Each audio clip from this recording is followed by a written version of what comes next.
Hi, welcome back to the Potato Museum show. Today's is all about potatoes in Italy. We were students there in Italy, in Florence, on junior year abroad, and that's where we first met. And the potato is a very important subject and to the Italians, and we're going to show you a little bit about it. Just look at all those varieties, the different parts of Italy where they come from, where they're still grown and known. And here's a few more. We're going to be talking about the one on the upper left in a little while, and the one on the lower left. Here's people harvesting them. Let's move this so we get the light. Yeah. This woman is selling potatoes in northern Italy, and this part of Italy in Friuli. And all across northern Italy is where they grow most of the potatoes. This couple is a wonderful couple, and we're going to give a link to their YouTube show. They are actually talking about a Italian dish that you've never heard of. I'd never heard of it, but it's delicious, and they're a fun couple, and I want you to go watch their YouTube video. And it's called what? Yeah. There it is.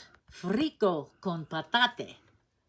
Yeah. Looks like a lot of cheese, a lot of olive oil, and a lot of patate. It is a lot of cheese. I'm getting a reflection here. Of course you are. Okay. Let's go on. Oh, that was it. That's made with this special cheese, Montasio. An aged aromatic cheese. Yeah. With a grassy taste. Yike, do we want grass? We're going to move this over here. There it is, the world's biggest There. frico. Yeah. So, frico is a cheese dish fried like a pancake until hardened and crisp. It is typical of Carnia, the province that we're just showing you. And it's like a cheese omelet. Oh, we're still getting a lot of reflection there. Okay. And then our old favorite, gnocchi di patate. Yeah. You can have gnocchi filled with any kind of thing you want, but the outside is all potato. Yeah, and this is prunes. Okay, next one. I wouldn't put prunes in mine, okay? So there's we used to make gnocchi. Yeah, you mash the potatoes up, you add some flour, sometimes some egg, and you roll it out and cut them, and then you fill them. I like these images of the packaged gnocchi with showing the potato in it. And here's some fun things about that in this book.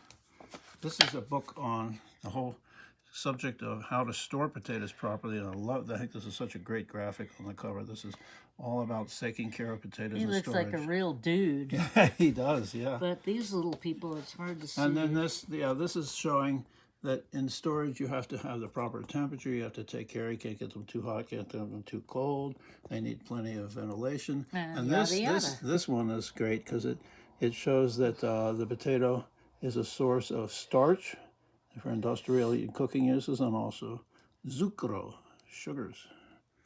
Here's some more. We went the other way. Whoops, sorry, folks. Now then, we were invited as the owners of the world's only potato museum to visit this little village in South Tuscany near Arezzo. It's a hill village which has been growing this red potato, Setica red, for over 100 years, and this is unusual in this day and age that people are still cultivating the same variety. So it has now a special designation, official designation. Patata rossa. Yeah, and this is how it's packaged. And there's an entire book written about potatoes in Italy. Here's the Italy and the potato. Yeah. We don't have it. We don't own it. Yeah, it's $175. That's one of the reasons. We'll take it. Thank you very much. And here's more of a description and the kind of the details that he goes into of the potato in Italy. This is a special Setica dish. Can you read? Let's see. What is that? Patate. I can hardly see it. The Setica. It's with asparagus and but something or other. It has a sort of a fondue with truffle cream. Yike! Moving on. There's a potato in there. You can look it up, but There's a potato in there. All right. Oh, so we're going to move over here now. Basta. We're going to move over here. Oh. So we've been going to Italy for many years. We visited a friend of ours who this is Lake Garda, and up above Lake Garda is Lago di Ledro. I see it tucked in there. This is the western end of the lake. And there's this valley, Val di Concei, which starts at the lake and goes several villages all the way up there. And our friends, ran a pensione albergo. It's now a big resort hotel, right? Yep. You can see Kinder it. Hotel Adriana. But originally it was Pensione ad Michelotti, and we became friends with the Michelotti family. And through friendships there, we were able to buy a tiny house way up in the mountains and way up in the valley. At the foot of the mountains. Yeah, at the top of the valley. And we It's would still there, only now it has we would go in it, summers, spend some of our summers there, and a couple of winters.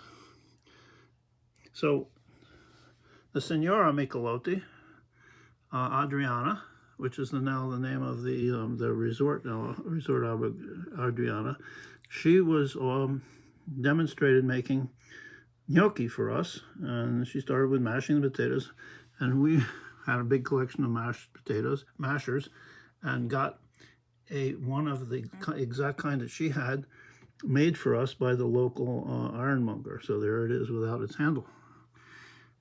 In the valley, we came across a family that was digging potatoes one the end of the summer, and you can see here they are doing the handwork. Now this was in the 70s, mind you. Yeah, you can see one of the villages there. And everybody's out doing it, all the whole family. Doing what? Big digging potatoes. Oh. And here's their plot. You can see. Now this is a valley with steep mountains on the other side. Just a beautiful area that we used to go to. And we met this gentleman who was he was a real potato farmer. And here he is in his compound with his wife and some of the tools that he still uses. Here he's harvesting some of his potatoes, and there he is. And here's him walking away. He uses this tool, by the way, to cut the vines before he harvests them. You see that he's already cut them down. Look at that. The curative values of the potato, a whole little booklet about this value. And we have collected a number of books, pamphlets actually. This is some of the oldest written material on the potato that we have. This one I think is 1801. Here's Meredith on the cultivation of the potato and its uses. Where's Meredith? Oh. I'm just going to say, one of the original uses that they were doing in potatoes was making flour. So this is a little Flour tools mill, to get a flour mill, because they were using it to make potato bread and potato pastas, which is of course gnocchi. And here's I'm getting hungry. Here's a publication on the potato industry, and this is a really old one. This is Instructions on the Cultivation and Uses of the Potato. This is Udine in 1816. I just think these pages are just, look at the way they would publish these things. Yeah, well, antiques. Yes. And then this is an entire book on the potato in Italy, very nicely illustrated, on everything you need to know in the 1920s. About the potato. But so there you go. 2020s, dear. So thanks for joining us to learn a little more about the potato in Italy. Happy to share it with you. A lot of these things we're learning for the first time as well. So I hope you like these. Stay tuned subscribe, and leave comments and subscribe. It doesn't cost anything. do all that. We welcome money, however. Thank you. Bye. We'll see you again next time.